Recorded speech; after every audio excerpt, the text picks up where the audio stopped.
अस्सलाम वालेकुम। अच्छा, नेक्स्ट हमारा जो मेन टॉपिक स्टार्ट हो गया है, जो कि हमने करना होता है perform extra capsular cataract surgery के अंदर फैको इमल्सिफिकेशन। फैको इमल्सिफिकेशन जो है सबसे न्यू टेक्निक है और वर्ल्ड वाइड ही बहुत पॉपुलर है और यही हर जगह यूज़ किया जाता है। हर हॉस्पिटल में ये टेक्निक होती है क्योंकि हर गवर्नमेंट हॉस्पिटल के अंदर जो फैको इमल्सिफिकेशन के लिए जो मशीनरी है वो अवेलेबल होती हैं। ये दी थी चार्ल्स कैलमन ने और मैं बता चुकी हूँ कि मोस्ट पॉपुलर है। इस टेक्निक में होता क्या है? अच्छा, फैको इमल्सिफिकेशन का टर्म का मतलब क्या है? इमल्सिफिकेशन तो आपको पता है कि किसी चीज़ को, कोई भी चीज़ अगर सपोज करें ये लेंस है, इसको तोड़ फोड़ के मतलब टुकड़ों में डिवाइड करके उनके बॉन्ड्स ब्रेक करके और उसको जो है एस्पायरेट कर लेना, ठीक है। इसे कहते हैं इमल्सीफाई करना, किसी चीज़ को तोड़ फोड़ देना।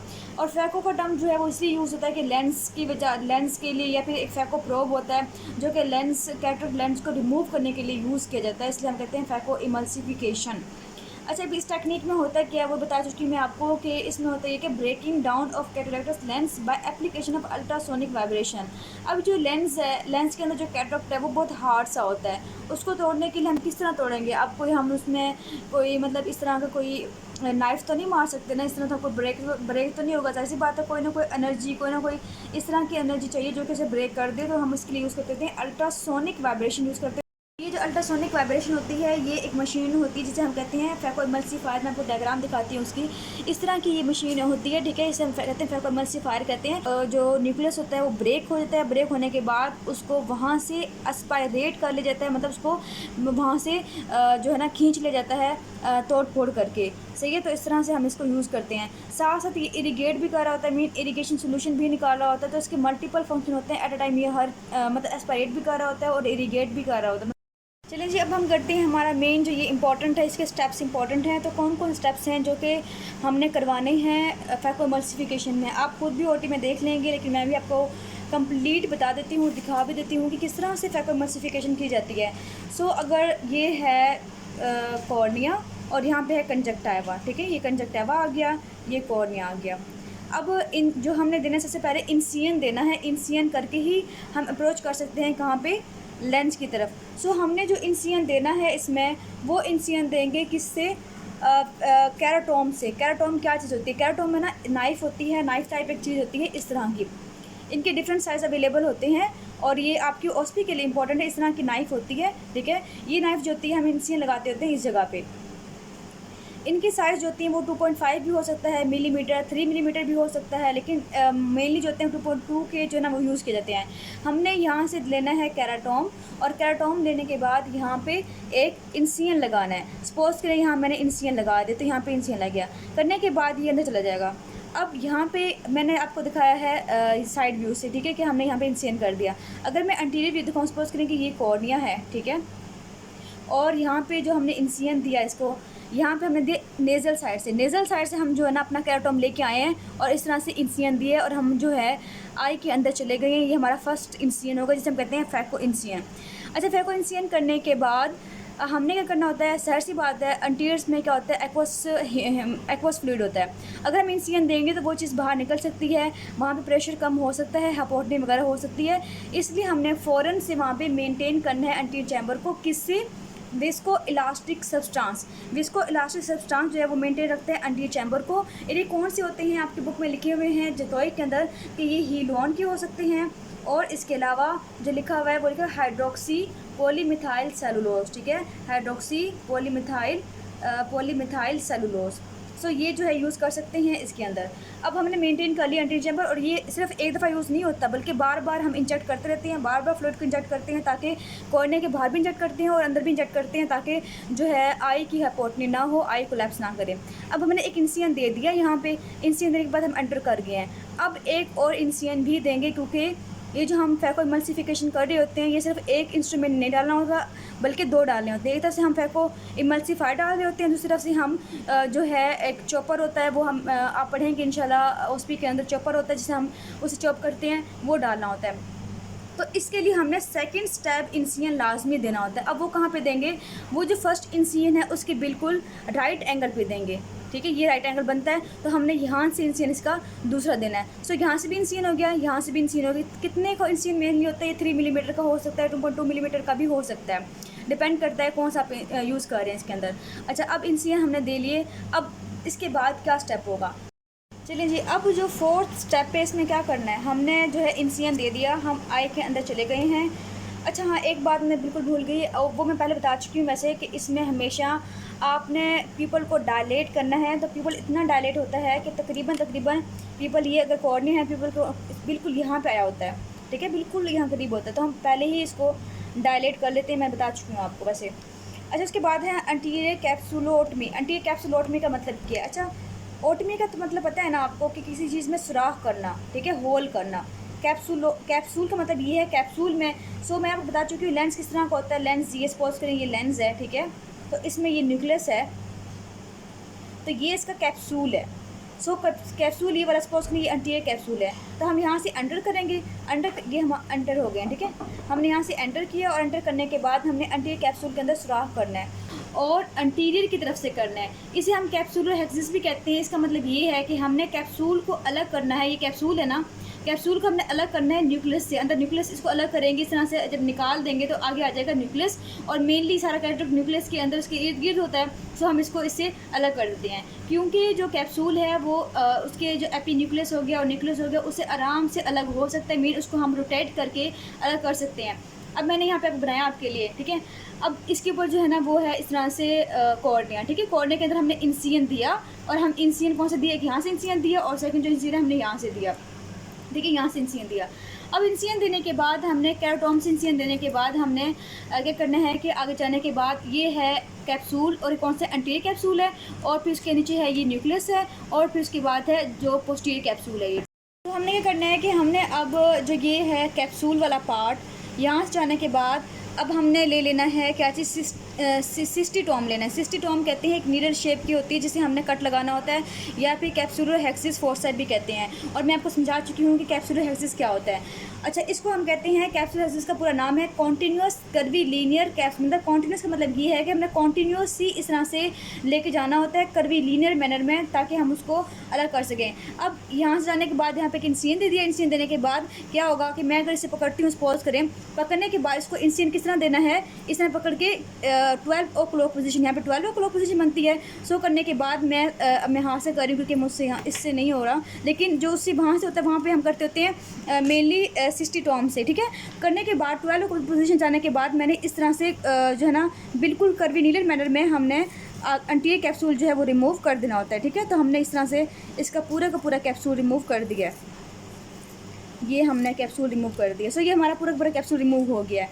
होने के बाद अब आगे न्यूक्लियस आ गया, ठीक है। नेक्स्ट स्टेप है आपका हाइड्रो डाइसेक्शन। हाइड्रो का मतलब ये है कि आपने वाटर इंसर्ट करना है, ठीक है। यहाँ पे हाइड्रो है, ये वाटर इंसर्ट करना है। इसमें क्या करते हैं कि हाइड्रो प्रोसीजर के अंदर पहले हम करते हैं हाइड्रो डाइसेक्शन। ये क्या चीज़ होती है? ये चीज़ ये है कि अगर सपोज करें ये है कैप्सूल, ये तो सिर्फ बैग था, ठीक है।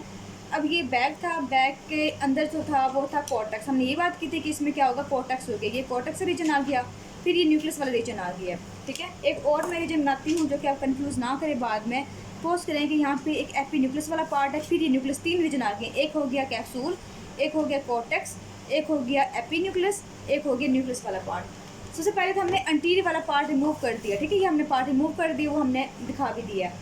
इसके बाद हमने क्या करना है कि अब पीछे से जो चिपका हुआ है, ठीक है, पीछे से ये अटैच है, यहाँ से भी अटैच है, यहाँ से भी अटैच है, पीछे से भी ये अटैच है।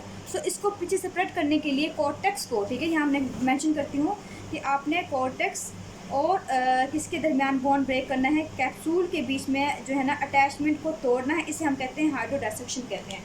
सो हमने क्या किया कि हमने इंसर्ट किया फ्लूइड। इंसर्ट करने के बाद जो कॉर्टेक्स है, जो ये तो न्यूक्लियस बनाया मैंने, इसके साथ कॉर्टेक्स का रीजन भी होता है, वो अलग हो गया, किससे, कैप्सूल से अलग हो गया। अलग होने के बाद अब कॉर्टेक्स जो है वो इतना अलग हो गया कि बिल्कुल हम इसको रिटेट भी कर सकते हैं, बिल्कुल वो सेपरेट हो गया इससे।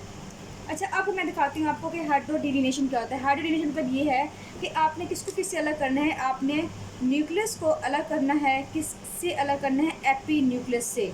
अब एपी न्यूक्लियस में रीजन आपको दिखाया है कि ये अगर सपोज करें ये न्यूक्लियस है, न्यूक्लियस के बाद जो ये ब्लू वाला एरिया, इससे हमने अलग कर लिया।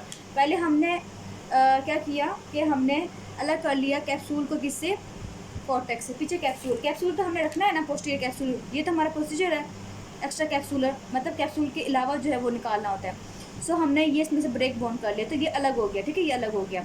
इसके बाद हमने क्या करना है कि हमने एक और बॉन्ड ब्रेक करना है। वो कौन सा, कि हमने न्यूक्लियस और एपी न्यूक्लियस के बीच में जो एरिया था उसको ब्रेक कर देना है। सो हमारा जो न्यूक्लियस होगा वो बिल्कुल फ्री हो जाएगा। ठीक है, अब ये न्यूक्लियस बिल्कुल फ्री है। तो मैं अगर आपको दिखाऊँ, ये है, सपोज करें मैं आपको अगर दिखाऊँ इसमें से, सपोज करें कि ये इस तरह से है, ये इसका है एपी न्यूक्लियस वाला पार्ट। ठीक है, और ये न्यूक्लियस है और फिर ये एपी न्यूक्लियस आएगा। सो हमने इसको न्यूक्लियस को एपी न्यूक्लियस से भी अलग कर लिया और पूरे कॉर्टेक्स को जो है हमने कैप्सूल से भी अलग कर लिया। अब हर चीज़ अलग अलग हो गई है। सो इसको आप तोड़ना, ब्रेक करना, एस्पायरेट करना बहुत ईजी होगा। इसे हम कहते हैं हाइड्रो प्रोसीजर कहते होते हैं।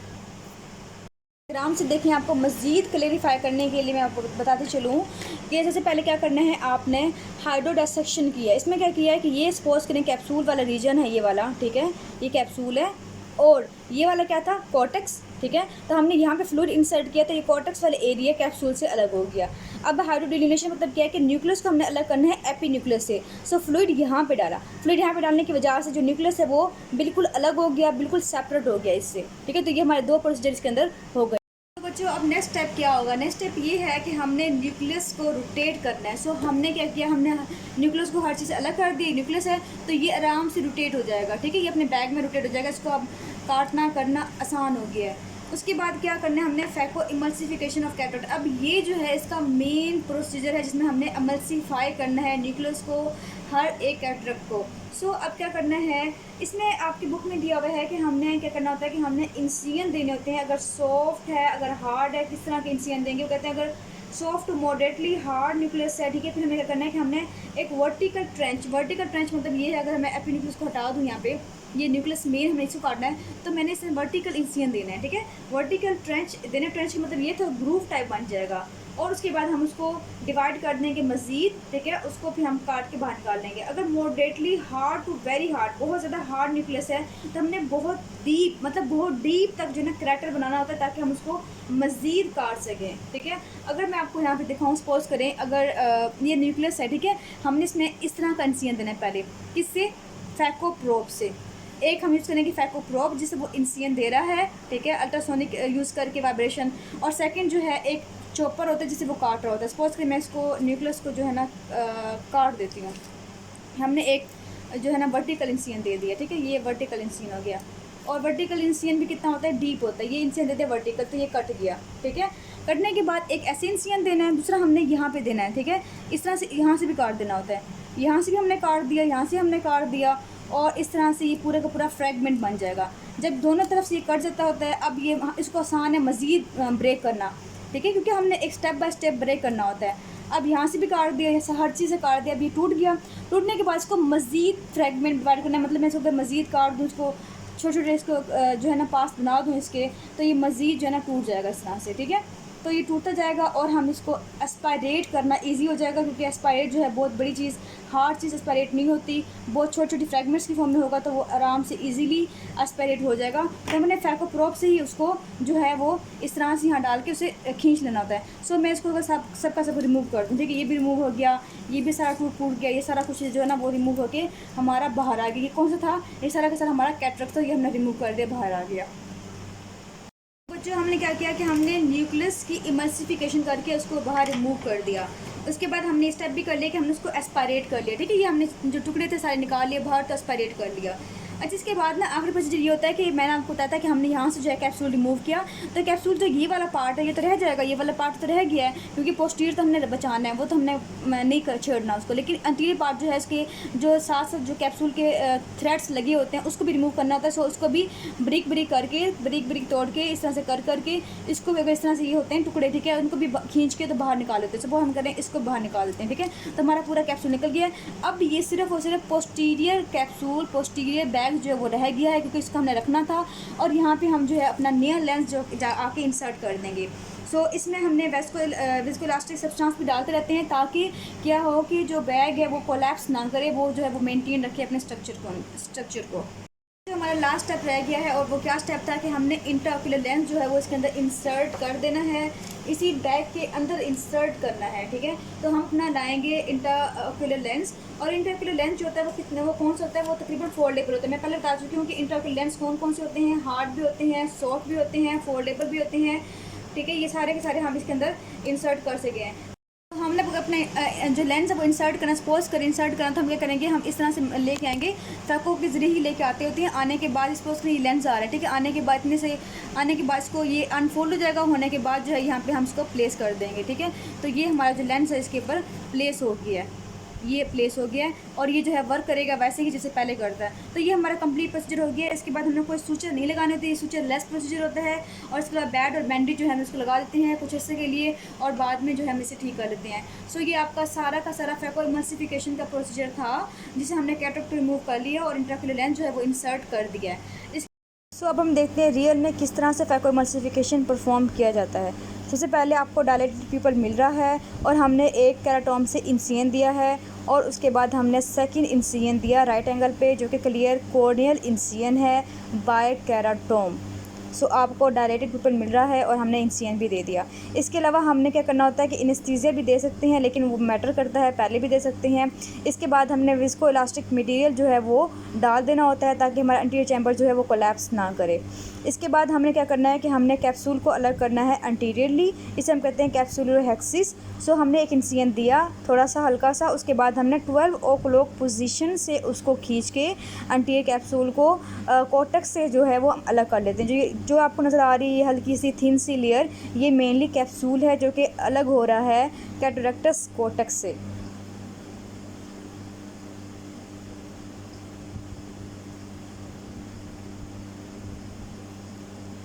उसके बाद दोबारा से हमने क्या करना है कि हमने हाइड्रोडाइसेक्शन और हाइड्रोडिलिनेशन करना होता है। हाइड्रोडाइसेक्शन क्या होता है कि हमने कॉर्टेक्स को अलग करना है कैप्सूल से, और हाइड्रोडिलिनेशन मतलब ये होता है कि हमने न्यूक्लियस को अलग करना है एपी न्यूक्लियस से। सो न्यूक्लियस हमारा फ्री हो गया है, और ये मूव कर रहा है हमारे कैप्सूल के अंदर। उसके बाद हमने न्यूक्लियस को रोटेट करवाना है, क्योंकि वो बिल्कुल फ्री हो गया है कैप्सूल से, तो ये आपको रोटेट करता हुआ न्यूक्लियस नज़र आ रहा है। इसके बाद हमने फैको इमल्सिफिकेशन करनी है। हमारा फैको प्रोब आ गया है, उससे हमने एक कट लगाना है जो कि थोड़ा सा डीप होता है, जिसे हम करैक्टर कहते हैं अगर थोड़ा सा डीप करना हो, ठीक है। तो हमने एक वर्टिकल जो है वो इंसियन लगा दिया है, ताकि हम इसको मज़ीद तोड़ सकें न्यूक्लियस को। फिर हमने इसको थोड़ा सा घुमा लिया, घुमाने के बाद हमने मज़ीद एक और इंसियन देना है, ठीक है, मज़ीद इसको कट करना है, ताकि हमें जो है इसको, अब ये आपको चॉपर नज़र आ रहा है साइड पे, जो दूसरा वाला इंस्ट्रूमेंट है उससे हम चॉप करते होते हैं। मीन एक से हम कट लगा रहे होते हैं, सेकंड से जो है ना हम उसको तोड़ फोड़ रहे होते हैं, ताकि हम इसको ईज़िली जो है वो एस्पायरेट कर सकें। सो हमने इसको बिल्कुल अलग अलग कर दिया है, और ये बिल्कुल पार्ट की फॉर्म में हो गया है, और अब इसको हम एस्पायरेट कर सकते हैं बहुत ईजीली फैको प्रोब से। सो चॉपर जो है वो उसको चॉप कर रहा है, और फैको प्रोब जो है वो उसको एस्पायरेट कर रहा है, साथ साथ वो इरिगेशन का प्रोसीजर भी कर रहा होता है। सो आपको नज़र आ रहा है कि जितना भी जो कैटरेक्टस लेंस था, कोर्टेक्स था, वो सारा का सारा उससे रिमूव हो रहा है।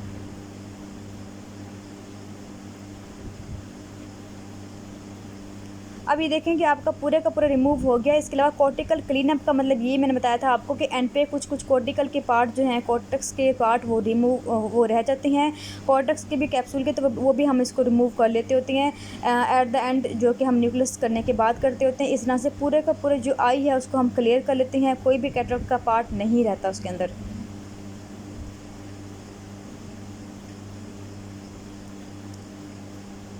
सो इसके अंदर सारे का सारा जो कॉर्टेक्स है कैटरेक्टस वाला था, वो सारा का सारा रिमूव कर लिया, बिल्कुल क्लियर हो गया ये। अब हमने इसके अंदर इंट्राक्यूलर लेंस डालना है। ये देखें फोल्डेबल लेंस आया है, आने के बाद ये बिल्कुल अंदर आके फैल गया है। और ये कहाँ पे प्लेस किया है इन्होंने, पोस्टीरियर चैम्बर में प्लेस किया है, क्योंकि हमने ये फैको इमल्सिफिकेशन में मेनली जो हम करते होते हैं पोस्टीरियर चैम्बर में ही करते होते हैं, क्योंकि ये इसकी जो है ना प्रोसीजर के अंदर शामिल होता है, और यही सबसे बेस्ट होता है इसके अंदर। उसके बाद हमने इंसियन जो है ना कोई भी सूचर नहीं लगाना होता, उसको हमने वैसे छोड़ देना होता है, और वो खुद ब खुद जो है बाद में हील कर जाता है। सो ये आपका कंप्लीट जो था फैको इमल्सिफिकेशन का प्रोसीजर हो गया है।